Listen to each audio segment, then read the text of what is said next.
ഇൻഷാല്ലാ റെക്കോർഡ് ചെയ്യുന്നുണ്ടെന്ന് വിചാരിച്ചിട്ട് ടെൻഷൻ അടിക്കണ്ട. നിങ്ങളുടെ ഫേസ് കാണില്ല കേട്ടോ. ക്യാമറ ഓണാക്കിയാലും ഞാനിവിടെ എന്നെ മാത്രമേ കാണുള്ളൂ. റെക്കോർഡ് ചെയ്യുന്ന കാരണം കൊണ്ടിട്ട് ക്യാമറ ഓണാക്കാതിരിക്കണമെന്നില്ല. ക്യാമറ ഓണാക്കിയാൽ നമുക്ക് കൂടുതൽ ഫോക്കസ് കിട്ടും. അതുകൊണ്ടാണ് ക്യാമറ ഓൺ ചെയ്യാൻ വേണ്ടി പറയുന്നത്. അൽഹംദുലില്ലാഹ് ഒരുപാട് പുതിയ ആളുകളുണ്ട്, കുറച്ച് പഴയ ആളുകളുണ്ട് അല്ലേ. അല്ലാഹു സുബ്ഹാനഹു വ തആല നമ്മുടെ ഒരു ഇരുത്തത്തെ സ്വീകരിക്കട്ടെ ഇൻഷാ അല്ലാഹ്. അപ്പൊ നമുക്ക് സ്റ്റാർട്ട് ചെയ്യാം ഇൻഷാ അല്ലാഹ്. നമ്മൾ ഈ ഒരു യാത്ര തുടങ്ങിയിട്ട് ഒരുപാട് നാളുകളായിട്ടുണ്ടെങ്കിലും ഇതിപ്പോ ഒരു പുതിയ തുടക്കം പോലെ തുടങ്ങിയിട്ട് കുറച്ച് ദിവസം, ഇന്നത്തേക്ക് 3 ദിവസം മാത്രമേ ആവുന്നുള്ളൂ.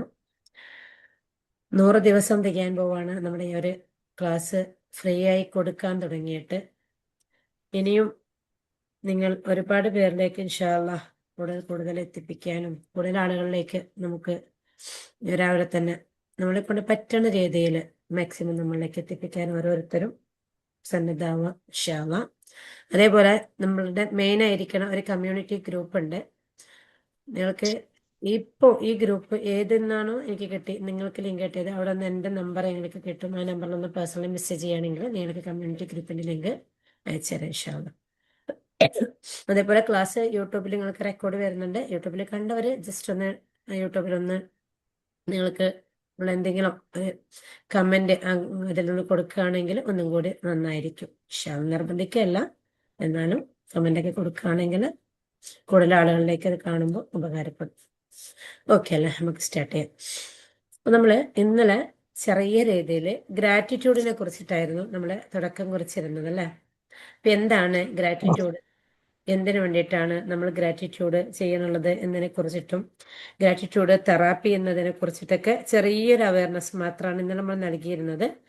ഇന്നും നമുക്ക് ഇൻഷാ അല്ലാഹ് കൂടുതലൊന്നും നമുക്ക് ഗ്രാറ്റിറ്റ്യൂഡിനെ കുറിച്ചിട്ട് പറഞ്ഞു തീരില്ല. കാരണം ഗ്രാറ്റിറ്റ്യൂഡ് എന്ന് പറയുന്നത് ഞാൻ പറഞ്ഞു അതൊരു വലിയൊരു സമുദ്രം പോലെയാണ്, ഒരു സമുദ്രം പോലെ നീണ്ടു കിടക്കുന്ന ഒരു സംഭവമാണ്. അപ്പൊ അതുകൊണ്ട് തന്നെ നമുക്ക് ഒരു ഒരു ദിവസം കൊണ്ടോ 2 ദിവസം കൊണ്ടോ ഒന്നും പറഞ്ഞു തീർക്കാൻ വേണ്ടി പറ്റുന്ന ഒരു സംഭവം അല്ല ഗ്രാറ്റിറ്റ്യൂഡ് എന്ന് പറയുന്നത്. എന്നാലും ഇൻഷാ അല്ലാഹ് നമുക്ക് എന്ത് ചെയ്യാം, ഓക്കെ ഇൻഷാ അല്ലാഹ്.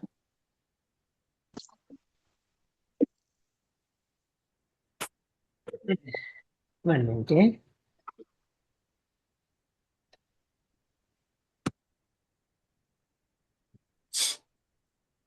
അപ്പൊ നമ്മൾ ഓരോരുത്തരും നന്ദിയുള്ളവരാവുക. നമുക്കറിയാം അല്ലെ, നമ്മളെല്ലാവരും നമ്മുടെ ജീവിതത്തിൽ അൽഹംദുലില്ലാ എന്ന് പറയുന്നവരാണ്, താങ്ക് യു പറയുന്നവരാണ്. അങ്ങനെ നമ്മുടെ ജീവിതത്തിൽ നമ്മൾ നന്ദി അറിയിക്കുന്നവർ തന്നെയാണ്. എന്നാലും നമ്മളുടെ നന്ദിയുടെ പ്രാധാന്യത്തെ കുറിച്ചിട്ട് ഒരു ബോധത്തോട് കൂടിയിട്ട് എന്തിനുമാണ് നമ്മൾ നന്ദി പറയുന്നുള്ളത് എന്നുള്ള ഒരു ബോധ്യത്തോട് കൂടിയിട്ട് പറയാ എന്നുള്ളതാണ് നമ്മൾ ഇൻഷാ അല്ലാഹ് ഇവിടെ നിന്ന് ഓരോ ദിവസങ്ങളിലൂടെ നമ്മൾ ചർച്ച ചെയ്തുകൊണ്ട് പോയിക്കൊണ്ടിരിക്കുന്നത്. അപ്പൊ നമുക്കറിയാം, നമുക്ക് എന്തേലും ഒരു സംഭവം കിട്ടുമ്പോൾ ആ കിട്ടുന്ന സംഭവം എന്തിനാണ് എന്നുള്ളൊരു തിരിച്ചറിവോടെ കൂടി കിട്ടലും അല്ലാതെ തന്നെ വെറുതെയുള്ള ഒരു കിട്ടലും നമുക്ക് രണ്ടായിരിക്കും അല്ലെ. അപ്പൊ നമുക്ക് അതൊരു ബോധ്യത്തോടെ കൂടിയിട്ട് അതൊരു തിരിച്ചറിവോടെ കൂടിയിട്ട് നമ്മളിലേക്ക് എത്തിപ്പിക്കുന്ന സമയത്ത്, അതൊരു ബോധത്തോട് കൂടിയിട്ട് നമുക്ക് അതിനെ സ്വീകരിക്കാൻ വേണ്ടി പറ്റുന്ന സമയത്ത് നമുക്കത് റിസൾട്ട് കൂടും എന്നുള്ളതാണ്. ഇപ്പൊ ജസ്റ്റ് ഒരു ഉദാഹരണം പറയുകയാണെങ്കിൽ ഇപ്പൊ നമ്മുടെ കയ്യിലുള്ള ഈ ഒരു മൊബൈൽ ഫോൺ, ഈ ഒരു മൊബൈലിൽ എന്തൊക്കെ സംവിധാനങ്ങൾ ഉണ്ട് എന്ന് അറിയുന്നൊരു വ്യക്തിയും അതിനെ കുറിച്ചിട്ട് അറിയാത്ത ഒരു വ്യക്തിയുടെയും കയ്യിൽ ആ ഒരു ഫോൺ കിട്ടുക എന്നുള്ളത് ഒരുപോലെ ആയിരിക്കുമോ? അറിയുന്ന ഒരു വ്യക്തിയുടെ കയ്യിൽ കിട്ടിയാൽ അതിൽ എന്തൊക്കെ സംഭവങ്ങൾ ഉണ്ടല്ലോ, ഏതൊക്കെ രീതിയിൽ അതിനെ ഉപയോഗപ്പെടുത്താം എന്നുള്ള രീതിയിൽ എല്ലാം അതിനെ ഉപയോഗപ്പെടുത്തും. എന്നാലോ നോർമലി ഒരാളുടെ കയ്യിൽ, സാധാരണക്കാരായ ഒരാളുടെ കയ്യിൽ കിട്ടുകയാണെങ്കിൽ ജസ്റ്റ് ഒരു ഫോൺ വരിക, എടുക്കുക, ഇപ്പൊ വാട്സപ്പിൽ ഒരു മെസ്സേജ് നോക്കുക, ഫോട്ടോസ് നോക്കുക, വീഡിയോസ് നോക്കുക, ജസ്റ്റ് ഒരു യൂട്യൂബ് കാണുക, അങ്ങനെയുള്ള കുറച്ച് സംഭവങ്ങൾ മാത്രമായിരിക്കും അറിയാം അല്ലെ. അതുപോലെ നമുക്ക് നമ്മുടെ ലൈഫിൽ ഏതൊരു സംഭവത്തെയും നമ്മൾക്ക് അത് ലഭിക്കുന്ന സമയത്ത് അത് ഒരു ബോധ്യത്തോട് കൂടിയിട്ട് അതിനുള്ള ഒരു തിരിച്ചറിവോട് കൂടിയിട്ടാണ് നമുക്ക് ലഭിക്കുന്നുള്ളതെങ്കിൽ നമുക്ക് തീർച്ചയായിട്ടും അത് കൂടുതൽ നമ്മുടെ ലൈഫിൽ ഉപകാരപ്പെടും എന്നുള്ളതാണ്. അതുപോലെ തന്നെയാണ് നമ്മുടെ ജീവിതത്തിൽ ഈ ഗ്രാറ്റിറ്റ്യൂഡ് എന്ന് പറയുന്നത് എന്തിനു വേണ്ടിയിട്ടാണ് നമ്മൾ ഉപയോഗിക്കുന്നുള്ളത് എന്നും നമ്മൾ ആ ഗ്രാറ്റിറ്റ്യൂഡ് ഉപയോഗിക്കുന്ന സമയത്ത് എന്നിലും നിങ്ങളിലും എന്ത് മാറ്റമാണ് സംഭവിക്കുന്നുള്ളത് എന്നും ഒരു ബോധ്യം നമ്മളിൽ ഉണ്ടാവുക. ആ ഒരു ബോധത്തിൽ ഇരുന്നു കൊണ്ട്, ആ ഒരു ബോധ്യം നമ്മളിലേക്ക് വന്നുകൊണ്ട് നമ്മൾ പ്രവർത്തിക്കുന്ന സമയത്ത് നമുക്ക് തീർച്ചയായിട്ടും നമുക്ക് അതിനുള്ള ബെനിഫിറ്റ്സുകൾ കൂടും ഇൻഷാ അല്ലാ. അപ്പൊ നമ്മൾ ഇന്നലെ പറയണ്ടായി എന്തുകൊണ്ട് സമ്പന്നരെന്നും സമ്പന്നരായിക്കൊണ്ടും പാവപ്പെട്ടവരെന്നും പാവപ്പെട്ടവരായിക്കൊണ്ടും തുടരുന്നു എന്നുള്ളതിനെ കുറിച്ചിട്ട് ചെറിയൊരു വിശദീകരണം ഇന്ന് നൽകാം. നമ്മൾ ഒരു പാവപ്പെട്ട ഒരു വ്യക്തി, അതല്ലെങ്കിൽ ഒരു സമ്പന്നതയിലുള്ള ഒരു വ്യക്തി, അതല്ലെങ്കിൽ ഒരു ലോകാസന്ന നിലയിൽ കിടക്കുന്ന ഒരു വ്യക്തി, അങ്ങനെ ഏതാണോ നമ്മൾ അനുഭവിക്കുന്ന സിറ്റുവേഷൻസ്, അതിനെ കുറിച്ചിട്ടായിരിക്കും നമ്മളിൽ കൂടുതൽ തിങ്ക് ചെയ്യുക എന്നുള്ളത്. അതിനെ കുറിച്ചിട്ടായിരിക്കും നമ്മൾ കൂടുതൽ ഓർമ്മിച്ചു കൊണ്ടിരിക്കുക എന്നുള്ളത്. അപ്പോൾ നമ്മൾ ഏതിനെ കുറിച്ചിട്ടാണോ കൂടുതൽ ഓർമ്മിക്കുന്നത് അതായിരിക്കും നമ്മളിലേക്ക് വന്നു ചേരുക. നമ്മൾ ഓർമ്മിക്കുന്ന വസ്തു ഏതാണോ അതായിരിക്കും നമ്മളിലേക്ക് വന്നുകൊണ്ടേയിരിക്കുക. ഇപ്പൊ നമുക്കുണ്ടാവുന്ന പ്രയാസങ്ങളെ കുറിച്ചിട്ടാണ് നമ്മൾ കൂടുതൽ പറഞ്ഞുകൊണ്ടിരിക്കുന്നുള്ളതെങ്കിൽ, നമുക്കുണ്ടാവുന്ന ബുദ്ധിമുട്ടുകളെ കുറിച്ചിട്ടാണ് നാം കൂടുതൽ സംസാരിച്ചു കൊണ്ടിരിക്കുന്നതാണെങ്കിൽ, നമുക്ക് ഒന്നിന് പിന്നാലെ ഒന്നായി ബുദ്ധിമുട്ടുകൾ വന്നുകൊണ്ടേ ഇരിക്കുന്നതായി കാണാം. എന്നാൽ നമ്മൾ ആ ബുദ്ധിമുട്ടുകളെയും പ്രയാസങ്ങളെയും ഇറ്റ്സ് ഓക്കെ, ഇതും മാറിപ്പോവും എന്നുള്ളൊരു അവസ്ഥയിലേക്ക് നമ്മുടെ ചിന്തയെ നമ്മളൊന്ന് ഡൈവേർട്ടാക്കി വിട്ടാൽ, നമ്മുടെ ചിന്തയെ ഒന്ന് മാറ്റി വിട്ടാൽ, ചിന്തയുടെ തലത്തിനെ ഒന്ന് മാറ്റി കൊടുക്കുകയാണെങ്കിൽ നമ്മുടെ ആ ഒരു സിറ്റുവേഷൻസും നമുക്ക് കൂളായി മാറുന്നതും നമുക്ക് കാണാൻ വേണ്ടി പറ്റും.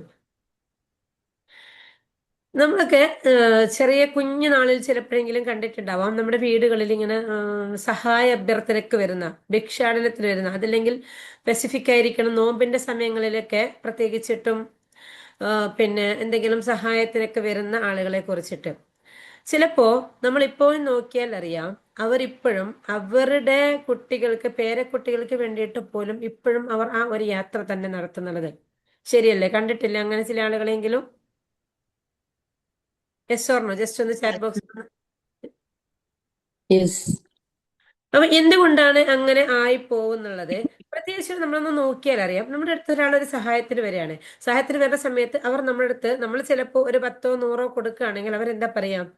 ഇനി വരുന്ന സമയത്ത് നിങ്ങൾക്ക് ഇതിനേക്കാളും കൂടുതൽ നൽകാൻ വേണ്ടി പറ്റട്ടെ. അവരുടെ ഒരു പ്രാർത്ഥനയും കൂടിയാണ് നമ്മളിലേക്ക് വരുന്നുള്ളത്. എന്നാലോ നമ്മളുടെ ആഗ്രഹം എന്താണ്? ഇന്ന് നമ്മൾ 10 കൊടുത്താൽ ഇനി അവർ വരുമ്പോഴത്തേക്കും അവർക്ക് 100 കൊടുക്കാൻ വേണ്ടി പറ്റണം എന്നുള്ളൊരു ആഗ്രഹമാണ് നമ്മളിലും. എന്നാൽ ആ വ്യക്തിയുടെ ആഗ്രഹം എന്താണ്? ഇന്ന് എനിക്ക് ഇവരിൽ നിന്ന് 10 കിട്ടിയതെങ്കിൽ നാളെ ഇവരിൽ നിന്ന് എനിക്ക് 100 കിട്ടണം എന്നുള്ള ആഗ്രഹമാണ്. ഇത് മതി നമുക്ക് ചെറിയൊരു ഉദാഹരണം അതിന് മനസ്സിലാക്കാനായിട്ട്. അപ്പൊ ഇവിടെ അവരുടെയും ഒരു പ്രാർത്ഥന, നമ്മൾ നൽകപ്പെട്ട വ്യക്തിയുടെയും കൂടി പ്രാർത്ഥനയും നമ്മളിലേക്ക് ലഭിക്കുകയാണ്, നമ്മളും നമ്മളിലേക്ക് വേണ്ടി പ്രാർത്ഥിക്കുകയാണ്. എന്നാൽ അതേസമയം ആ വ്യക്തി എന്തിനാണ് പ്രാർത്ഥിച്ചുകൊണ്ടിരിക്കണേ? അവർക്ക് ഇനിയും നമ്മളിൽ നിന്ന് കൂടുതൽ കിട്ടുക എന്നുള്ളത്. ഞാൻ ചോദിക്കട്ടെ, നമുക്ക് ലഭിക്കുക എന്നുള്ളത്, ലഭിക്കുന്ന സ്രോതസ് നമ്മൾ കാണപ്പെടുന്ന വ്യക്തിതലത്തിലാണെങ്കിൽ നമുക്ക് ലഭിക്കുന്ന സ്രോതസ്സുകളെല്ലാം എവിടെ നിന്നാണ്? നമുക്ക് ലഭിക്കുന്ന മുഴുവൻ സ്രോതസ്സുകളും നമ്മുടെ റബ്ബിൽ നിന്നാണ്, ഇലാഹിൽ നിന്നാണ്, അല്ലെ? അങ്ങനെ നമുക്ക് ലഭിക്കുന്ന സ്രോതസ്സുകൾ എല്ലാം റബ്ബിൽ നിന്നാണെങ്കിൽ എനിക്കുണ്ടാവുന്ന സമ്പത്ത്, എനിക്ക് വേണ്ട സംഭവങ്ങൾ, സാഹചര്യങ്ങൾ, സൗകര്യങ്ങൾ എല്ലാം എനിക്ക് നൽകപ്പെടേണ്ടത് എൻ്റെ റബ്ബാണ്. അത് ചിലപ്പോൾ പല വ്യക്തികളുടെ കയ്യിൽ നിന്നായിരിക്കാം, ചിലപ്പോൾ നമ്മളുടെ സ്വന്തം കൈകളിൽ നിന്നായിരിക്കാം, അല്ലെ? ഒന്നുകിൽ നമ്മുടെ പിന്നെ നമ്മൾക്ക് പ്രത്യേകിച്ചിട്ടും ലേഡീസിനെ കുറിച്ച് പറയുകയാണെങ്കിൽ നമുക്ക് നമ്മുടെ ഭർത്താക്കന്മാരുടെയോ മക്കളുടെയോ നമ്മുടെ പാരന്റ്സിന്റെയോ കയ്യിൽ നിന്നായിരിക്കാം, അല്ലെ? അങ്ങനെ നമുക്ക് നമ്മളാൽ ചുറ്റപ്പെട്ട, നമുക്ക് അർഹതപ്പെട്ട ആളുകളിൽ നിന്ന് കിട്ടുന്നതും, എന്നാൽ നമുക്ക് അർഹതയില്ലാത്ത ആളുകളിൽ നിന്ന് നമ്മൾ ചോദിച്ചു വാങ്ങുകയും ചെയ്യുന്നതിനും രണ്ടും നമ്മളുടെ മാനസിക തലം വേറെയല്ലേ? എന്നാൽ നമ്മൾ പ്രയാസത്തിലായിരിക്കുമ്പോൾ നാം എന്ത് ചെയ്യണം? നാം മറ്റുള്ളവരുടെ അടുത്ത് ചോദിക്കുകയാണ്, അല്ലെ? അങ്ങനെ മറ്റുള്ളവരുടെ ചോദിക്കുന്ന സമയത്ത് നമ്മളിലേക്ക് അർഹതപ്പെട്ട, നമ്മളിലേക്ക് എത്തിപ്പിക്കണം എന്ന് അള്ളാഹു സുബ്ഹാനഹു വ തആല ഉദ്ദേശിച്ച സംഭവങ്ങൾ, അതൊരു സമ്പത്തായിക്കോട്ടെ, അതല്ലെങ്കിൽ വേറെന്തോ ആയിക്കോട്ടെ, അത് അള്ളാഹു സുബ്ഹാനഹു വ തആല മറ്റുള്ളവരുടെ കൈകളിലൊക്കെ ഏൽപ്പിച്ചു കൊടുക്കുകയാണ്. അങ്ങനെ നമുക്ക് അർഹതപ്പെട്ട, നമുക്ക് വേണ്ടി അള്ളാഹു സുബ്ഹാനഹു വ തആല നിശ്ചയിക്കപ്പെട്ട വസ്തുക്കൾ മറ്റുള്ളവരുടെ കൈകളിൽ ആയിരിക്കുന്ന സമയത്ത് അതിനു വേണ്ടിയിട്ട് നാം ചിലപ്പോൾ 4 ആളുകളോട് ചോദിക്കേണ്ടി വരും. അതേസമയം നമുക്കുള്ളത് നമ്മളാൽ ചുറ്റപ്പെട്ട, നമ്മളെ ഗൈഡ് ചെയ്യേണ്ട ആളുകളുടെ കയ്യിൽ മാത്രമാണ് റബ്ബ് സുബ്ഹാനഹു വ തആല ഏൽപ്പിക്കുന്നതാണെങ്കിലോ നമ്മളത് ചോദിക്കേണ്ട ആവശ്യമില്ല, അല്ലെ? അപ്പൊ ഇവിടെയാണ് നാം നമ്മുടെ ചിന്താ തലത്തിന്റെ ആ ഒരു വ്യത്യസ്തതയെക്കുറിച്ച് മനസ്സിലാക്കേണ്ടിയിരിക്കുന്നുള്ളത്. അതുകൊണ്ട് തന്നെ റബ്ബ് സുബ്ഹാനഹു വ തആല നമ്മൾക്ക് നൽകിയതിൽ നിന്ന്, കിട്ടിയതിൽ നിന്ന് നാം ഗ്രാറ്റിറ്റ്യൂഡിലേക്ക് വരിക, കിട്ടിയതിന് നമ്മൾ നന്ദി പറഞ്ഞുകൊണ്ടിരിക്കുക എന്ന് പറയുമ്പോൾ തീർച്ചയായിട്ടും നമുക്കത് വർദ്ധിച്ചുകൊണ്ടേയിരിക്കും. അത് എന്തായാലും ആരോഗ്യമാണെങ്കിലും സമ്പത്താണെങ്കിലും സമാധാനാണെങ്കിലും ബുദ്ധിമുട്ടാണെങ്കിലും എല്ലാം നമുക്കത് അള്ളാഹു സുബ്ഹാനഹു വ തആല കൂടുതൽ കൂടുതൽ തന്നുകൊണ്ടേയിരിക്കും. അതിന് ഞാൻ എല്ലാ ക്ലാസ്സിലും പറയേണ്ട ചെറിയൊരു ഉദാഹരണം ഉണ്ട്. ഇന്നിവിടെ കുറച്ച് ആളുകൾ കൂടി പുതിയതുള്ളതിന് ഞാൻ സെയിം ഉദാഹരണം ഞാൻ ഒന്ന് ഫസ്റ്റായി ഓർമ്മപ്പെടുത്താം. നമ്മുടെ മുന്നിലുള്ള നമ്മുടെ കുട്ടികളിൽ 2 മക്കളുണ്ടെങ്കിൽ നമ്മൾ ആ മക്കൾക്ക് വേണ്ടിയിട്ട് എന്തെങ്കിലും സാധനങ്ങൾ വാങ്ങിച്ചു കൊടുക്കുന്നുണ്ടെങ്കിൽ നാം വാങ്ങിച്ചു കൊടുത്ത സാധനത്തിനെ നല്ല പോലെ സൂക്ഷിക്കുകയും കെയർ ചെയ്യുകയും ചെയ്ത മക്കളോടായിരിക്കും നമുക്ക് കൂടുതൽ ഇഷ്ടം വരിക. അതല്ല കിട്ടിയ ദിവസത്തിൽ തന്നെ പിറ്റേ ദിവസം പൊട്ടിച്ച് കളയണ മക്കളോടായിരിക്കും. നാം വീണ്ടും ഒരു സാധനം പർച്ചേസ് ചെയ്യുന്ന സമയത്ത് ഉള്ളതിൽ വെച്ച് ഏറ്റവും ക്വാളിറ്റി കൂടിയ സാധനം ഏത് കുട്ടിക്കായിരിക്കും നമ്മൾ സ്വാഭാവികമായിട്ടും കൊടുക്കാൻ ചാൻസ് ഉണ്ടാവുക. ഇങ്ങനെ നമ്മൾ നമ്മളിലേക്ക് തന്നെ നോക്കുകയാണെങ്കിൽ പോലും നമുക്ക് ഈ സംഭവത്തെ നമുക്ക് വ്യക്തമാക്കി എടുക്കാൻ വേണ്ടി പറ്റുന്നതേ ഉള്ളൂ. അതുകൊണ്ട് തന്നെ ഇൻഷാ അല്ലാഹ് നമുക്ക് ഓരോരുത്തർക്കും നമുക്ക് എന്താണോ ലഭിച്ചിരിക്കുന്നുള്ളത് നമുക്ക് ലഭിച്ചതിലേക്ക് നമ്മൾ നന്ദിയുള്ള ഒരു അടിമയായി മാറുക എന്നുള്ളതാണ്. ശരിക്കും നമ്മൾ വിചാരിക്കാം എന്താണ് ഇത്രയ്ക്കും നമുക്ക് നന്ദി പറയാൻ ഉള്ളത് എന്ന്. ഞാൻ ചോദിക്കട്ടെ, നമ്മൾ ഇപ്പോൾ ഇന്നലെ ഉച്ചയ്ക്ക് നമ്മൾ കഴിച്ച ഒരു ഭക്ഷണം, ചിലപ്പോൾ ഇന്നലെ ഉച്ചയ്ക്ക് എല്ലാവരും കഴിച്ചിരിക്കില്ല, അധിക പേരിലേക്കും നോമ്പുണ്ടാവാം. എന്നാൽ ഇന്നലെ രാത്രിയിലേക്ക് വരാം. ഇന്നലെ രാത്രി നിങ്ങൾ കഴിച്ചൊരു ഭക്ഷണം, അത് ചിലപ്പോൾ ചോറ് കഴിച്ചവരുണ്ടാവാം, ചപ്പാത്തി കഴിച്ചവരാം, എന്തായിക്കോട്ടെ, നിങ്ങൾ കഴിച്ച എന്തൊരു സാധനമാണെങ്കിൽ പോലും നിങ്ങൾ ആ ഭക്ഷണം എവിടെ നിന്നാണ് കഴിച്ചത്? നിങ്ങൾ ആ ഭക്ഷണം കഴിക്കാൻ നിങ്ങളുടെ വീടിന്റെ അകത്തുള്ള ഒരു മുറിയിൽ വെച്ചിട്ട് നിങ്ങൾ ആ ഒരു ഭക്ഷണ പദാർത്ഥം കഴിച്ചിട്ടുണ്ടെങ്കിൽ ആ ഭക്ഷണ സാധനത്തിന് വേണ്ടിയിട്ട് എഫേർട്ട് എടുത്തത് ആരാണ്? നമുക്കുണ്ടാവുന്ന ആ ഭക്ഷണ പദാർത്ഥങ്ങൾ നമ്മളിലേക്ക് എത്താൻ വേണ്ടിയിട്ട് നമ്മുടെ പ്രിയപ്പെട്ടവർ അതിനു വേണ്ടി വർക്ക് ചെയ്ത് പണം ഉണ്ടാക്കി അതിൽ നിന്ന് ഭക്ഷണ സാധനങ്ങൾ വാങ്ങി നമുക്ക് കൊണ്ടുവരികയും നമ്മൾ അതിനെ പ്രിപ്പയർ ചെയ്യുകയും നമ്മൾ എല്ലാവരും കൂടി ഇരുന്ന് ഭക്ഷിക്കുകയും ചെയ്തു, അല്ലേ? കഴിഞ്ഞില്ലേ സംഭവങ്ങൾ? എന്നാൽ നമുക്ക് നമ്മൾ കഴിക്കുന്ന ഈ ഭക്ഷണ സാധനങ്ങൾ, ജസ്റ്റ് ഒരു റൈസ് എടുക്കാം. ഞാനോ നിങ്ങളോ ഇന്നലെ രാത്രി കഴിച്ച ഒരു റൈസ്, അതിലൊരു ദോശയോ ചപ്പാത്തിയോ എന്താണെങ്കിലും അതിലൊരു ധാന്യം ഉണ്ടാവുമല്ലോ, അല്ലേ? ആ ഒരു ധാന്യം നമ്മൾ അത് കഴിക്കുന്ന സമയത്ത് എവിടെ നിന്നാണ് അത് കൃഷി ചെയ്യപ്പെട്ടത്? ആരാണ് അതിലേക്ക് വർക്ക് ചെയ്തത്? ആരുടെയൊക്കെ വിയർപ്പുകൾ അതിലുണ്ട്? ആരൊക്കെ അതിനു വേണ്ടി കഷ്ടപ്പെട്ടിട്ടുണ്ട്? നമ്മൾ അതിനെ കുറിച്ചിട്ട് എന്തെങ്കിലും നമ്മൾ ഓർത്തിട്ടുണ്ടോ? അതിനെ കുറിച്ചിട്ട് നമ്മൾ അല്പമെങ്കിലും നമുക്ക് ചിന്തിക്കാൻ വേണ്ടി പറ്റിയിട്ടുണ്ടോ? ഇനി ഏതോ ഒരു നാട്ടിൽ ഏതോ ഒരു പാടത്ത് ആരൊക്കെയോ കൃഷി ചെയ്തുകൊണ്ട് അത് നമ്മുടെ വീടിനകത്ത് വന്ന് നമ്മൾ അത് ഭക്ഷണ പദാർത്ഥങ്ങൾ ഉണ്ടാക്കി നമ്മൾ കഴിക്കുന്നതിടയിൽ എത്ര ആളുകൾ അതിനുവേണ്ടി പ്രവർത്തിച്ചിരിക്കുന്നുണ്ട്. ജസ്റ്റ് ഒരു റൈസിലേക്ക് എടുക്കുകയാണെങ്കിൽ, ഒരു റൈസിലേക്ക് നമ്മൾ പോവുകയാണെങ്കിൽ നമുക്കറിയാൻ വേണ്ടി പറ്റും, നമ്മൾ ആ ഒരു റൈസ് എന്ന് പറയുന്നത് നമ്മുടെ അടുത്തുള്ള ഏതെങ്കിലും ഒരു സൂപ്പർ മാർക്കറ്റിൽ നിന്ന് വാങ്ങിക്കൊണ്ട് വന്നതായിരിക്കും, അല്ലേ? അതിനുള്ള ഒരു അരി വാങ്ങിക്കൊണ്ട് വന്നതായിരിക്കും, അല്ലെ? ആ അരി നമ്മൾ വാങ്ങിക്കൊണ്ട് വന്നിട്ട് നമ്മൾ അതിനെ പ്രിപ്പയർ ചെയ്യുന്നുണ്ടെങ്കിൽ ആ അരി നമ്മുടെ വീട്ടിലേക്ക് എത്തുമ്പോഴത്തേക്കും അതിന്റെ പിന്നിൽ എത്ര പേരുടെ വിയർപ്പുകളുണ്ട്.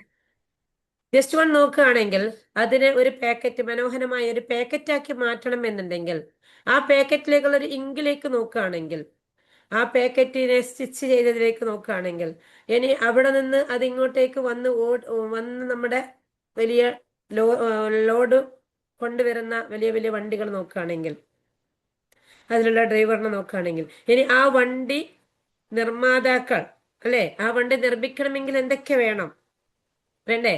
അതിൽ വുഡ് വേണം, അതിൽ അയൺ വേണം, അങ്ങനെയുള്ള എന്തൊക്കെ എക്യുപ്മെന്റ്സുകൾ കൂട്ടിയിട്ടാണോ ഒരു വണ്ടി നിർമ്മിക്കപ്പെടുന്നത്? ഇനി വണ്ടി ഉണ്ടായാൽ മതിയോ?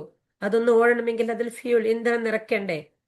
അങ്ങനെ നാം ഒരു നേരത്തെ ഭക്ഷണം കഴിക്കണം എന്നുണ്ടെങ്കിൽ എത്ര കരങ്ങളാണ് അതിന്റെ പിന്നിൽ പ്രവർത്തിച്ചിരിക്കുന്നുള്ളത്. അങ്ങനെയാണെങ്കിൽ ഒരു നേരത്തെ ഭക്ഷണത്തിലേക്ക് നോക്കിയാൽ തന്നെ നമുക്ക് പറഞ്ഞാൽ തീരാത്ത ഗ്രാറ്റിറ്റ്യൂഡ്, അർപ്പിച്ചാലും തീരാത്തത്രയും ഗ്രാറ്റിറ്റ്യൂഡ് നമുക്കില്ലേ?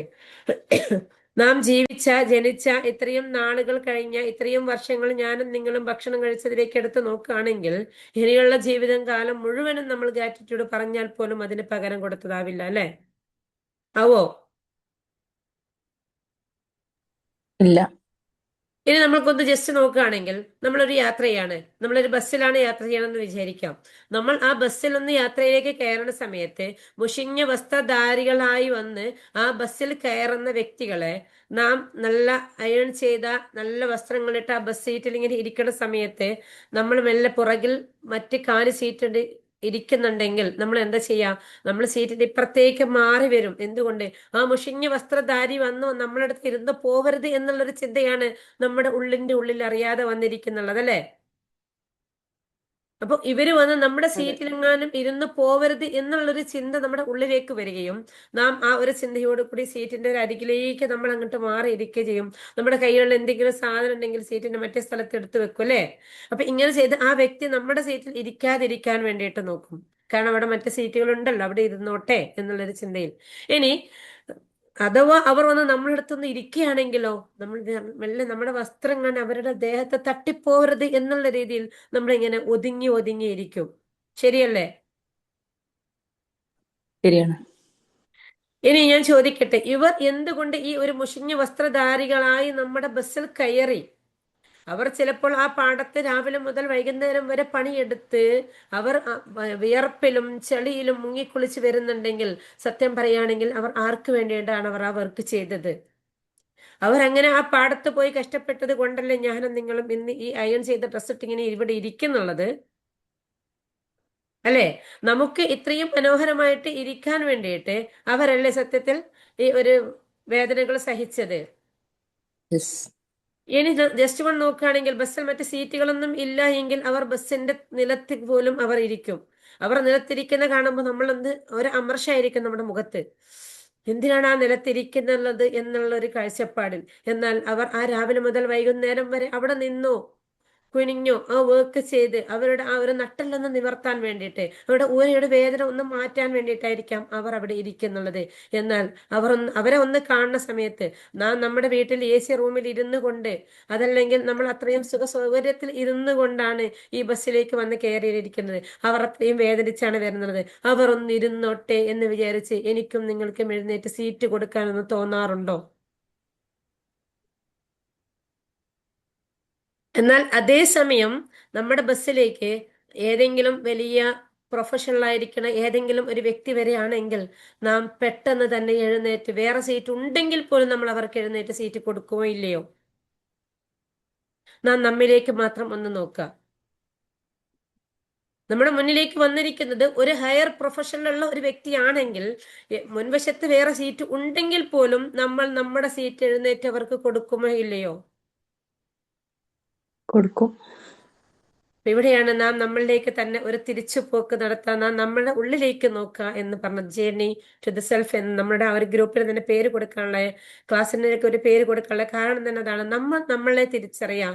നാം നമ്മളിലേക്ക് നോക്കിയിട്ട് നാം ഇതുവരെ മറ്റുള്ളവരെ കുറ്റപ്പെടുത്തുകയും ഒറ്റപ്പെടുത്തുകയും മാറ്റി നിർത്തുകയും ചെയ്യുന്ന സമയത്ത് നാം നമ്മളെ റെഡിയാക്കാൻ എന്തൊക്കെ ഇരിക്കുന്നുള്ളത് എന്നുള്ളൊരു ചെറിയൊരു അവയർനെസ്സിലേക്ക് നമ്മൾ വരാന്നുള്ളതാണ് ഇൻഷാ അല്ലാഹ്. അതോടൊപ്പം ഗ്രാറ്റിറ്റ്യൂഡ് ഉള്ളവരാവുക. അങ്ങനെ ആണെങ്കിൽ നമുക്ക് ഒരു ദിവസത്തിൽ ഏതൊക്കെ രീതിയിൽ നാം ഗ്രാറ്റിറ്റ്യൂഡ് പറയേണ്ടിയിരിക്കുന്നു? ആർക്കൊക്കെ നമ്മൾ ഗ്രാറ്റിറ്റ്യൂഡ് പറയേണ്ടിയിരിക്കുന്നു? ഒരു നേരത്തെ ഭക്ഷണം കഴിച്ചതിന്, ഒരു നേരത്തെ അന്നം തിന്നതിന് വേണ്ടിയിട്ട് നാം ഗ്രാറ്റിറ്റ്യൂഡ് പറയേണ്ടത് ആർക്കൊക്കെയാണ്? നമ്മൾ അതിൽ ആകെ ഗ്രാറ്റിറ്റ്യൂഡ് അൽഹംദുലില്ലാ എന്ന് നമ്മൾ പറയുമ്പോൾ നാം പ്രത്യക്ഷത്തിൽ നമുക്ക് ഇതിനു വേണ്ടി ജോലി ചെയ്ത് കഷ്ടപ്പെട്ട് കൊണ്ടുവന്ന നമ്മളുടെ ആരാണോ നമുക്കിത് എത്തിപ്പിച്ചു തന്ന, ഒന്നുകിൽ നമ്മളുടെ ഭർത്താക്കന്മാരായിരിക്കാം, അല്ലെങ്കിൽ നമ്മുടെ മക്കളായിരിക്കാം, അല്ലെങ്കിൽ നമ്മുടെ പാരന്റ്സ് ആയിരിക്കാം, അല്ലെ? ഇങ്ങനെ ആരാണോ നമ്മളിലേക്ക് ഇത് എത്തിപ്പിച്ചു തന്നത് അവർക്ക് വേണ്ടി വിട്ടുപോലും നമ്മുടെ ഹൃദയത്തിൽ നിന്ന് ഒരു ഗ്രാറ്റിറ്റ്യൂഡ് പറയാൻ നമുക്ക് പറ്റാറുണ്ടോ? എന്നാൽ നമ്മൾ ജസ്റ്റ് വൺ ഒന്ന് പുറത്തേക്ക് ഇറങ്ങി ഏതെങ്കിലും ഒരു വസ്തു കയ്യിൽ അല്പം ഒന്ന് വെയിറ്റ് ഉള്ള ഒരു ലഗേജ് ഉണ്ട്, അതൊന്ന് എടുത്തു വെക്കാൻ വേണ്ടി ഏതെങ്കിലും ഒരു വ്യക്തി ജസ്റ്റ് വൺ അവർ ഒന്ന് കൈ താങ്ങിയാൽ അവർക്ക് നമ്മൾ എത്രമാത്രം ഗ്രാറ്റിറ്റ്യൂഡ് കൊടുക്കാറുണ്ട്? എന്നാൽ ഈ വെയിറ്റ് ഒന്ന് ഹെൽപ്പ് ചെയ്യാൻ വേണ്ടിയിട്ട് ഒരു 2 മിനിറ്റ് സഹായിച്ച ആ വ്യക്തിക്ക് നമ്മൾ ആ ഒരു സമയത്ത് നമ്മൾ ഒരു താങ്ക് യു കൊടുക്കുന്നുണ്ടെങ്കിൽ, ഇത്രയും വെയിറ്റുകളിലേക്ക് എത്തിപ്പിച്ച ഈ സാധനങ്ങളെല്ലാം പർച്ചേസ് ചെയ്ത് തന്ന നമ്മളുടെ ഹസ്ബൻഡിനോ നമ്മുടെ പാരന്റ്സിനോ നമ്മുടെ മക്കൾക്കോ നമ്മൾ ഗ്രാറ്റിറ്റ്യൂഡ് കൊടുക്കാറുണ്ടോ? നമ്മളിലേക്ക് തന്നെ ഒന്ന് നോക്കാം നമുക്ക്.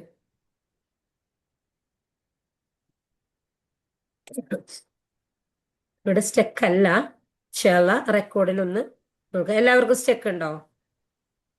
ചെറുതായിട്ടുണ്ടായിരുന്നു. ഓക്കെ ക്ലിയർ ആയി. ഓക്കെ ഇൻഷാല്ല. എന്തായാലും റെക്കോർഡ് വരുമ്പോൾ ക്ലിയർ ഉണ്ടാവും. ക്ലിയർ ഉണ്ടാത്ത ഭാഗങ്ങൾ ഒന്നുകൂടി റെക്കോർഡ് കേൾക്കട്ടെ ഇൻഷാല്ല.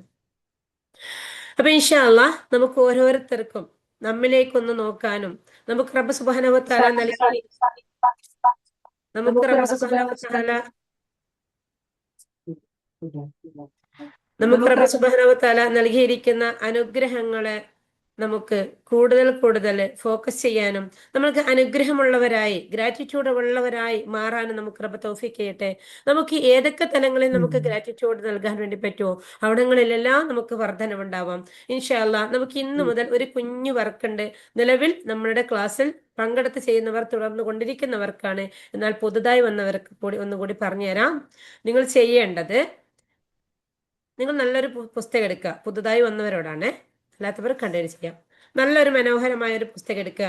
ആ പുസ്തകത്തിന്റെ ഫ്രണ്ട് പേജിൽ തന്നെ എഴുതുക, നിങ്ങളുടെ പേരും എഴുതുക. എന്നിട്ട് ഗ്രാറ്റിറ്റ്യൂഡ് ജേണൽ എന്ന പുസ്തകത്തിന് നിങ്ങൾ നെയിം കൊടുക്കുക. അങ്ങനെ നിങ്ങൾ ഗ്രാറ്റിറ്റ്യൂഡ് ജേണൽ എന്ന ആ പുസ്തകത്തിന് നെയിം കൊടുത്തിട്ട് അതിൽ നിങ്ങൾക്ക് കിട്ടിയിരിക്കുന്ന ഓരോ അനുഗ്രഹങ്ങളെയും ഓരോ ദിവസത്തിൽ ഒരു 10 എണ്ണം വെച്ചിട്ട് നിങ്ങൾ ദിവസവും കൂട്ടിച്ചേർത്ത് കൊണ്ടേയിരിക്കുക ഇൻഷാ അല്ലാഹ്. ഇന്നിപ്പോ നിങ്ങൾക്ക് അനുഗ്രഹത്തിൽ എഴുതേണ്ടത്, ഇന്ന് ഞാൻ പറഞ്ഞതിൽ വെച്ചിട്ട് ഏതെങ്കിലും ഒരു നേരത്തെ ഭക്ഷണ പദാർത്ഥം കഴിച്ചതിൽ വെച്ചിട്ടോ അങ്ങനെ എന്തും ആവാം, നിങ്ങൾക്ക് കിട്ടിയതിൽ വെച്ചിട്ടുള്ള അനുഗ്രഹത്തിൽ എന്തും നിങ്ങൾക്ക് അതിലേക്ക് എഴുതി ചേർക്കാം ഇൻഷാ അല്ലാഹ്. ഇനിയും ഓരോ ദിവസങ്ങളിൽ എങ്ങനെയാണ് ഓരോന്നിനെ കുറിച്ചിട്ടും എഴുതേണ്ടത് എന്നുള്ളതിനെ കുറിച്ചിട്ട് ഇൻഷാ അല്ലാഹ് നമുക്ക് ചെറിയ രീതിയിൽ നമുക്ക് ഓരോ ദിവസത്തിൽ ഡിസ്കസ് ചെയ്ത് കൊണ്ടുപോവാം. എന്തായാലും ഇന്ന് തന്നെ എല്ലാവരും ഈ ഒരു വർക്ക് സ്റ്റാർട്ട് ചെയ്യാം. നിങ്ങൾ നമ്മുടെ കമ്മ്യൂണിറ്റി ഗ്രൂപ്പിലേക്ക് വരാം. അവിടെ നിന്ന് നമ്മുടെ ഡിസ്കഷൻ ഗ്രൂപ്പിലേക്ക് വരും. ഡിസ്കഷൻ ഗ്രൂപ്പിലായിരിക്കും നിങ്ങൾക്ക് ഇത്തരം വർക്കുകളൊക്കെ ചെയ്തതിന്റെ അപ്ഡേഷൻസ് അറിയിക്കുക എന്നുള്ളത്. നിങ്ങൾ വർക്ക് ചെയ്താൽ അത് നമ്മൾ അറിയണം. എല്ലാവരും നമ്മുടെ ഗ്രൂപ്പിലേക്ക് അതിനെ അറിയിക്കുന്ന സമയത്തായിരിക്കാം നിങ്ങൾക്കത് ചെയ്യണം എന്നുള്ള ഒരു ടെൻഡൻസി ഉണ്ടാവുക. അതല്ലെങ്കിൽ നിങ്ങളത് ഓക്കെ പിന്നെ ചെയ്യാം എന്നുള്ള ഒരു രീതിയിൽ അങ്ങോട്ട് പോയി പോകും. ആ രീതിയിലേക്ക് പോവാതിരിക്കണം എന്നുണ്ടെങ്കിൽ രാത്രി നിങ്ങൾ ഉറങ്ങുന്നതിനേക്കാളും മുമ്പ് ഏതെങ്കിലും ഒരു സമയം എടുത്തിട്ട് നിങ്ങൾ ഗ്രാറ്റിറ്റ്യൂഡ് എഴുതുക ഇൻഷാ അല്ലാഹ്. അതിന് സ്പെസിഫിക്കായ ഒരു വ്യക്തമായ ഒരു ടൈമിൽ എഴുതലാണ് ഏറ്റവും ബെറ്റർ. എന്നാൽ നിങ്ങൾ സ്റ്റാർട്ടിങ് ആയതുകൊണ്ട് വ്യക്തമായ ഒരു സമയം ഞാനിപ്പോ പറയണില്ല. അത് ഇൻഷാ അല്ലാഹ് വരും ക്ലാസ്സുകളിൽ പറഞ്ഞുതരാം. ഇപ്പൊ നിങ്ങൾ ഇത് മുതൽ നമ്മുടെ ക്ലാസ് വൈൻഡപ്പ് ചെയ്തത് മുതൽ നിങ്ങൾ രാത്രി ഉറങ്ങാൻ കിടക്കുന്നതിന്റെ മുന്നിലായിട്ട് ഏതെങ്കിലും ഒരു സമയത്തെടുത്ത് ഒരു 10 പോയിന്റ് നിങ്ങളുടെ ജീവിതത്തിൽ നിങ്ങൾക്ക് ലഭിച്ചിരിക്കുന്ന നന്മയാണെന്ന് നിങ്ങൾക്ക് തോന്നുന്ന ഒരു 10 പോയിന്റ്സുകൾ എടുത്തെഴുതുക. അതിൽ നിങ്ങൾ അൽഹംദുലില്ലാ എന്നൊന്നും അവിടെ എഴുതി വെക്കണ്ട. നിങ്ങൾ അവിടെ പോയിന്റ്സ് മാത്രം എഴുതിയാൽ മതി. എന്തെങ്കിലും സംശയം ഉണ്ടെങ്കിൽ അതിൽ ചോദിച്ചോളൂ. ഇന്ന് കിട്ടുന്ന നന്മയല്ലേ എഴുതി വെക്കണ്ടേ? ഇന്ന് കിട്ടുന്നത് എഴുതാം, അതല്ലെങ്കിൽ നിങ്ങൾക്ക് പഴയത് എഴുതാം, എന്തും എഴുതാം.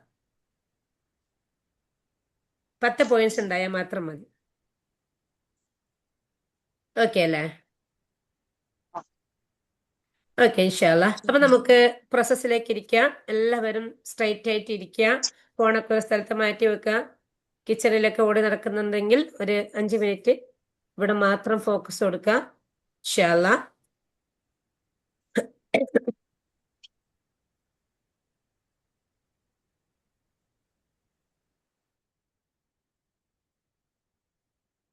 ബ്രീത്തിലേക്ക് മാത്രം ഫോക്കസ് ചെയ്യാം. വളരെ സാവധാനം ശ്വാസം ഉള്ളിലേക്ക് എടുക്കുക, ഹോൾഡ് ചെയ്യുക. സാവധാനം ശ്വാസം പുറത്തേക്ക് വിടാം. സെക്കൻഡ് ബ്രീത്ത് ഇൻ,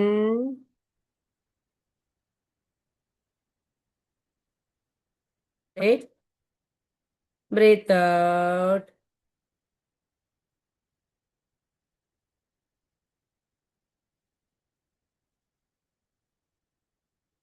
വളരെ സാവധാനം നിങ്ങളുടെ ബ്രീത്തിലേക്ക് മാത്രം ഫോക്കസ് ചെയ്തുകൊണ്ട് ഒന്നുകൂടി ബ്രീത്ത് ഇൻ, ബ്രീത്ത് ഔട്ട്.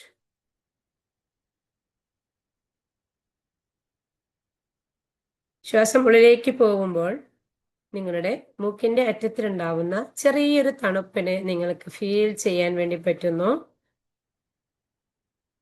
ശ്വാസം പുറത്തേക്ക് വരുന്ന സമയത്ത് ആ ചെറിയ ചൂടും നിങ്ങൾക്ക് ഫീൽ ചെയ്യാൻ വേണ്ടി പറ്റുന്നു. ഓരോ ശ്വാസത്തിലും നിങ്ങൾ കൂടുതൽ എനർജറ്റിക് ആയിരിക്കുന്നുള്ളത് നിങ്ങൾക്ക് ഫീൽ ചെയ്യാൻ വേണ്ടി പറ്റുന്നു.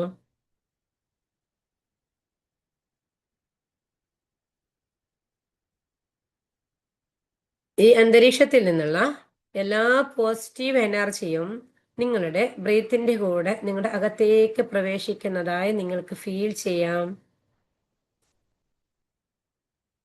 ഓരോ ഉച്ഛ്വാസത്തിലും നിങ്ങളിൽ നിന്നും നിങ്ങൾ ഒഴിവാക്കണം എന്നാഗ്രഹിക്കുന്ന എന്തൊക്കെയോ ഇമോഷൻസ് ഉണ്ടോ, അതെല്ലാം ഒരു കറുത്ത പുകയായി പുറത്തേക്ക് പോകുന്നതും നിങ്ങൾക്ക് ഫീൽ ചെയ്യാം.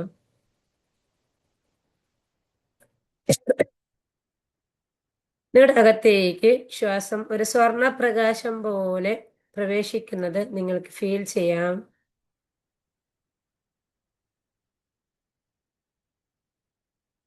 ആ സ്വർണപ്രകാശം നിങ്ങളുടെ ശരീരം മുഴുവനും വ്യാപിക്കുന്നതായി നിങ്ങൾക്ക് ഫീൽ ചെയ്യാം.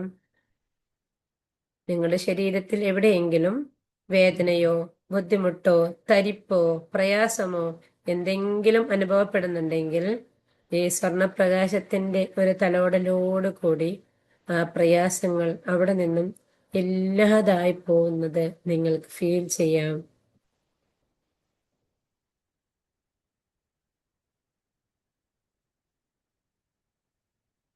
നിങ്ങളുടെ ശ്രദ്ധ മെല്ലെ നിങ്ങളുടെ ബാഹ്യാവയവങ്ങളിലേക്ക് കൊണ്ടുവരാം.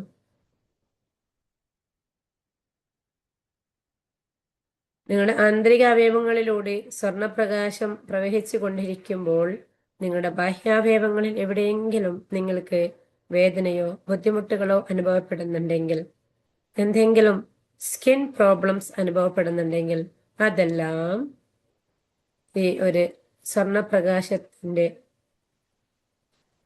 തലോടലോടുകൂടി പൂർണ്ണമായും ഇല്ലാതാവുന്നത് നിങ്ങൾക്ക് ഫീൽ ചെയ്യാം. ഓരോ ബ്രീത്തിലും നിങ്ങൾ കൂടുതൽ എനർജറ്റിക് ആവുന്നതും നിങ്ങൾക്ക് ഫീൽ ചെയ്യാം.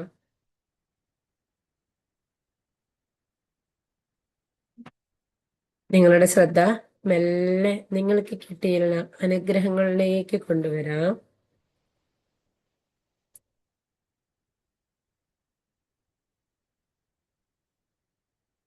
നിങ്ങൾ ഈ ഭൂമിയിലേക്ക് സൃഷ്ടിച്ചയച്ചത് നിങ്ങൾ ചോദിച്ചിട്ടല്ല. അൽഹംദുലില്ലാഹ്, നിങ്ങൾക്ക് ഈ സൗന്ദര്യം നൽകിയത് നിങ്ങൾ ചോദിച്ചിട്ടല്ല. എല്ലാം നിങ്ങൾക്ക് ഒരു ഗിഫ്റ്റായി നൽകിയ അള്ളാഹുവിന് ആത്മാർത്ഥമായി ഗ്രാറ്റിറ്റ്യൂഡ് പറയാം.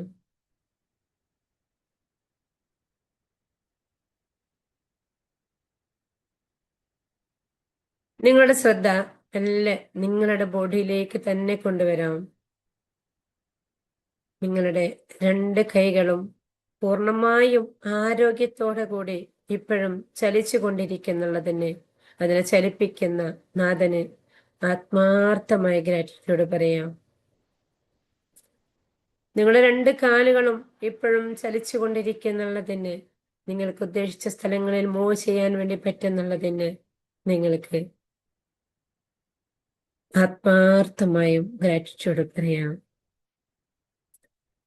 നിങ്ങൾക്കൊന്നിരിക്കണമെന്ന് വിചാരിക്കുമ്പോൾ ഇരിക്കാനും എഴുന്നേൽക്കണമെന്ന് വിചാരിക്കുമ്പോൾ എഴുന്നേൽക്കാനും പറ്റണ നമ്മുടെ ജോയിന്റുകളെ വളരെ സ്മൂത്തായി പ്രവർത്തിപ്പിച്ചു കൊണ്ടിരിക്കുന്നുള്ളതിന് ആത്മാർത്ഥമായും ഗ്രാറ്റിറ്റ്യൂഡ് പറയാം. നിങ്ങളുടെ കൈകൾ കൊണ്ട് വല്ല സാധനങ്ങളും എടുക്കണം എന്ന് തോന്നുന്നുണ്ടെങ്കിൽ നിങ്ങളുടെ വിരലുകൾ ചേർത്ത് പിടിച്ച് ആ വിരലിന്റെ അറ്റങ്ങൾ ചേർത്ത് വെച്ചുകൊണ്ട് നിങ്ങൾക്ക് ആ സാധനങ്ങളെ പിടിക്കാനും എടുക്കാനും നിങ്ങളുടെ കൈകൾക്ക് മൂവ്മെന്റ് നൽകിക്കൊണ്ടിരിക്കുന്ന, ഈ ഒരു സമയത്തും മൂവ്മെന്റ് നൽകിക്കൊണ്ടേ ഇരിക്കുന്ന അള്ളാഹുവിന് ആത്മാർത്ഥമായും ഗ്രാറ്റിറ്റ്യൂഡ് പറയാം. നിങ്ങൾ ഇന്ന് രാവിലെയോ അതല്ലെങ്കിൽ ഇന്നലെ രാത്രിയോ കഴിച്ച ഭക്ഷണ പദാർത്ഥങ്ങൾ, അത് നിങ്ങളിൽ നിന്ന് നിങ്ങളുടെ ശരീരത്തിലേക്ക് നിങ്ങളുടെ അന്നനാളത്തിലൂടെ ഇറക്കി തന്നതിന് നിങ്ങൾക്ക് ആത്മാർത്ഥമായ ഗ്രാറ്റിറ്റ്യൂഡ് പറയാം.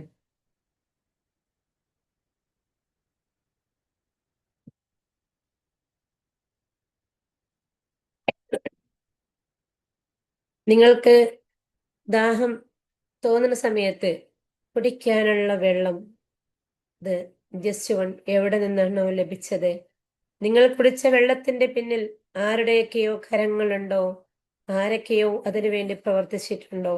ചിലപ്പോഴെങ്കിലും നമ്മൾക്കറിയാം നമ്മുടെ കിണറിൽ നിന്ന് എടുത്ത കുടിച്ച വെള്ളമാണെങ്കിൽ പോലും അതിൽ എത്ര പേരുടെ വർക്കുകളുണ്ട്. അവർക്ക് ഓരോരുത്തർക്കും നിങ്ങൾക്ക് നന്ദി അറിയിപ്പിക്കാം. നിങ്ങളെ വെള്ളം കുടിപ്പിക്കാൻ വേണ്ടി നിങ്ങൾക്ക് വേണ്ടി പ്രവർത്തിച്ച ഓരോ വ്യക്തികളെയും അറിയുന്ന മുഖത്തിനും അറിയാത്ത മുഖത്തിനും നിങ്ങൾക്ക് താങ്ക് യു പറയാം. നിങ്ങളെ ഒരു നേരത്തെ വെള്ളം കുടിപ്പിക്കാൻ വേണ്ടിയിട്ട് ആരെ കൊണ്ടൊക്കെയോ റബ്ബ് സുബ്ഹാനഹു വതആല വർക്ക് ചെയ്യിപ്പിച്ചോ, നിങ്ങളെ വെള്ളം കുടിപ്പിക്കാൻ വേണ്ടി അല്ലാഹു സുബ്ഹാനഹു വതആല എന്നു മുതൽ വർക്ക് തുടങ്ങിയിട്ടുണ്ടോ നമുക്കതറിയില്ല. അൽഹംദുലില്ലാഹ്, ആത്മാർത്ഥമായി നമുക്ക് ഗ്രാറ്റിറ്റ്യൂഡ് പറയാം. കുറച്ച് സമയം നിങ്ങൾക്ക് ബ്രീത്തിലേക്ക് ഫോക്കസ് ചെയ്തുകൊണ്ട് ഒന്ന് സൈലന്റ് ആയിരിക്കാം. സൈലന്റ് ആയിരിക്കുന്ന സമയത്ത് പല ചിന്തകളും ഉള്ളിലേക്ക് വരും. വരുന്ന ചിന്തകളെ ബ്ലോക്ക് ചെയ്യാൻ നോക്കരുത്. ചിന്തകളെ സ്നേഹത്തോടെ സ്വീകരിക്കാം. എന്നിട്ട് ചിന്തയോട് പറയാം, ഞാനിപ്പോൾ സൈലന്റിലാണ്, അല്പസമയം കഴിഞ്ഞ് വന്നാൽ മതി എന്നുള്ളൊരു മെസ്സേജ് കൊടുത്തിട്ട് വരുന്ന ചിന്തയെ തിരിച്ചേക്കാം.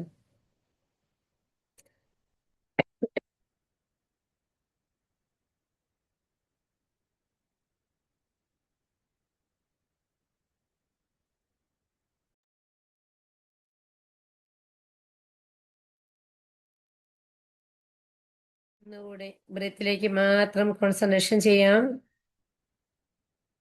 വളരെ സാവധാനം ശ്വാസം ഉള്ളിലേക്ക് എടുക്കാം, ഹോൾഡ് ചെയ്യാം, പുറത്തേക്ക് വിടാം. ഈ ഒരു ദിവസം മുഴുവനും സന്തോഷത്തോടെ, ആരോഗ്യത്തോടെ, പോസിറ്റീവോടെ ഈ ഒരു ദിവസം മുഴുവനും നിങ്ങൾ നിൽക്കാൻ വേണ്ടി പറ്റും എന്നുള്ള കുറച്ച് വിശ്വാസത്തോടെ നിങ്ങളുടെ രണ്ട് കൈകളും സ്ക്രബ് ചെയ്ത് കണ്ണിന് നേരെ സ്പർശിച്ച് കണ്ണുകൾ തുറന്ന് തിരിച്ചു വരാവുന്നതാണ്.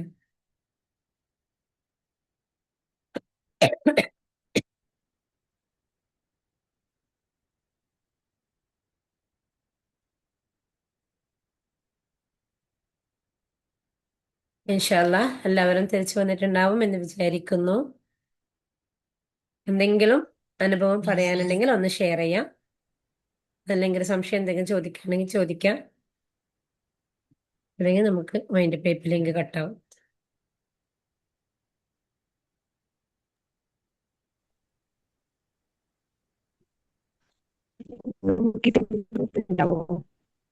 ക്ലിയർ ആയില്ല.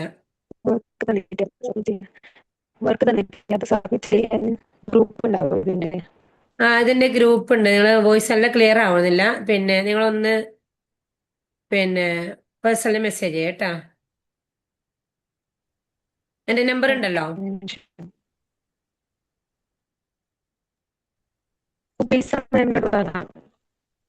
ഏതാണ്? ക്ലിയർ അല്ല. നിങ്ങൾക്ക് നല്ല റേഞ്ച് ഇഷ്യൂ ഉണ്ടെന്ന് തോന്നുന്നുണ്ട്. സ്റ്റക്ക് ആവുന്നുണ്ട് വോയിസ്. നമ്പർ മാം നമ്മുടെ അവരോട് ചോദിച്ചാൽ മതിയോ? ഓക്കെ, ഞാൻ ജസ്റ്റ് ഒന്ന് ചാറ്റ് ബോക്സിൽ നമ്പർ ഇട്ടുതരാം, നിങ്ങൾ എടുത്തോളൂ. അതല്ലെങ്കിൽ പിന്നെ നിങ്ങൾക്ക് ലിങ്ക് കിട്ടിയവരോട് ചോദിച്ചാലും കിട്ടാം.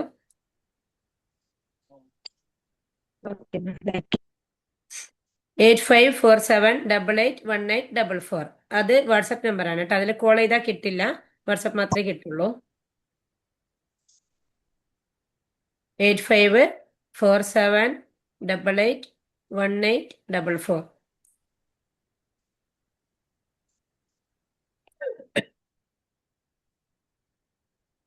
ഓക്കെ, ഇൻഷാല്ലാ. ചിലപ്പോൾ നിങ്ങൾക്ക് വാട്സപ്പ് കിട്ടണമെങ്കിൽ അതിന്റെ കൂടെ കോഡ് അടിക്കേണ്ടി വരും. ഞാൻ നാട്ടിലില്ലാത്തത് കൊണ്ട് അത് ഇങ്ങനെ തന്നെ അടിക്കുമ്പോൾ കിട്ടുന്നില്ലെങ്കിൽ ഒന്ന് +91 0091 അടിച്ചിട്ട് എടുത്താൽ മതി.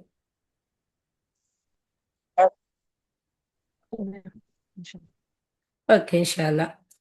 അപ്പൊ ഓക്കെ, വേറെ സംശയങ്ങളൊന്നും ഇല്ലാന്ന് വിചാരിക്കുന്നു. മൈൻഡ് ചെയ്യല്ലോ അല്ലേ? യെസ്. ഇൻഷാല്ലാ. അസ്സലാമു അലൈക്കും വറഹ്മത്തുള്ളാഹി വബറകാതുഹു. ഇൻഷാല്ലാ നാളെ രാവിലെ നമുക്ക് അള്ളാഹു തൗഫീഖ് ചെയ്താൽ വീണ്ടും കാണാം ഇൻഷാ അല്ലാ. ഇൻഷാ അല്ലാ.